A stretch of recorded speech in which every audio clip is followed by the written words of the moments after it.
The first time you open the software, you'll reach the main menu window. So we suggest you hit New Session, and that will bring up some session options. We recommend that you start at the beginner level. Obviously, when you've become more practiced, you can train at the intermediate or even the advanced level. In terms of the other session options, we recommend that you leave the baseline at the minimum of 1 minute, and then in terms of the training length, whether you want to do 5, 10 or a 15-minute session, we recommend that you click the unlimited button and then just stop the session whenever you want. Once you've done that, hit the start button. You will then see two screens.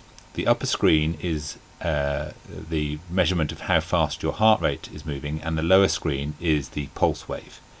If you have a nice, smooth, reasonable signal, each one of these bumps is an actual heartbeat. Boom, boom, boom, boom, boom, boom, boom. These are all different heartbeats. So what the software does is it measures the distance between one heartbeat and the next heartbeat to calculate your heart rate. If you've got a nice pulse wave, we suggest that you hit the record button. Once you've hit the record button, you can see that the baseline of 1 minute baseline is now counting the clock down. So during that 1 minute, the software is making calculations. So based on the distance between these two heartbeats, it calculates that the heart rate is 65 beats per minute. Then it recalculates the heart rate between these two heartbeats, then these two, then again and again and again and again and again, constantly recalculating the heart rate to give you a running heart rate recording here. So it's using every single heartbeat to determine the variation in your heart rate. So you can see in this particular subject the heart rate's bobbling along about 65, 67 beats per minute. So even though he's sat very still, there are still some minor fluctuations in his heart rate. After about a minute, which will happen in about 5 seconds once we get to this minute point, all these other buttons become active. The breath pacer appears for the first time, and we now see a calculation of what level of coherence currently exists. So if a subject is in complete chaos, their physiology is in chaos, which causes their brain to shut down, that would be in the red. This particular subject is just above the chaos, so their level of coherence is low, only about 37%. The goal obviously is to use the software to train yourself up and into a more coherent state. And that's best done by regulating your breathing by following this breath pacer. So that's the breath in and that's the breath out. So if you start to follow the breath pacer, as I'll ask this subject to do, to breathe in and to be a long, slow breath out. And at the bottom there's a slight hold, so don't go too soon, wait. Breathing in and a long, slow breath out. So that's breathing in a rhythmic fashion at approximately 6 breaths per minute.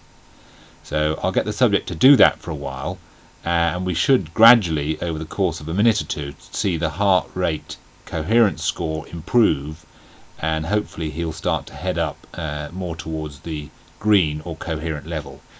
Obviously, if you can get the electrical signal that the heart rate generates to improve from this just above the chaos and up into the coherence, this means that your brain function will ultimately improve. So training your physiology to improve will actually improve your brain function, which will enable you to be more creative, more decisive and more perceptive. If you learn to do that even when you're under pressure, you'll be able to deliver your best performance regardless of how difficult the meeting or the conversation might be. So you can see in this particular subject, as he starts to concentrate on controlling his breathing in a very rhythmic fashion, the pattern in his heart rate starts to become a little bit more like a sine wave, a little bit more sinusoidal. So the quality of the signal is gradually starting to improve. So he's out of the orange and he's now into the yellow. With a little bit more practice, we'll hopefully get him up and into the green. So since he's only just started to practice, you might find it takes you 2 or 3 minutes to get yourself into the green, but if you really concentrate hard on synchronizing your breathing with the breath pacer, eventually you should start to get up and into the green. So he's currently got up into the yellow, so he needs just to keep going, keep concentrating, and we should turn the corner and start moving into the green. You can watch this lower trace by expanding the zooming in on the lower trace. So we could just watch the lower trace. If we want to zoom out, we hit the zoom button again. Or we can watch the upper trace by highlighting the upper trace window and zooming in. If we want to zoom out, we can zoom out again. So we can zoom in and zoom out on either window if we want to follow or track either how well we're doing on either the heart rate or the heart rate coherence.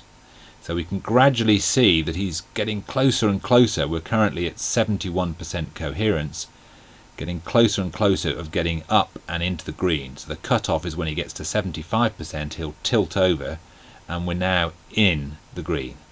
And you can see on his heart rate graph here that he's got a much smoother and a much more coherent signal here over this last couple of minutes than he had before. So even though the average heart rate has not changed very much, he's gone from a more chaotic heart rate here to a more coherent heart rate there. Now clearly he got a little bit excited by the fact that he got into the green, which has put him off a little bit, and he's just dipped momentarily. So it's now up to him to get it back and get himself back up into the green.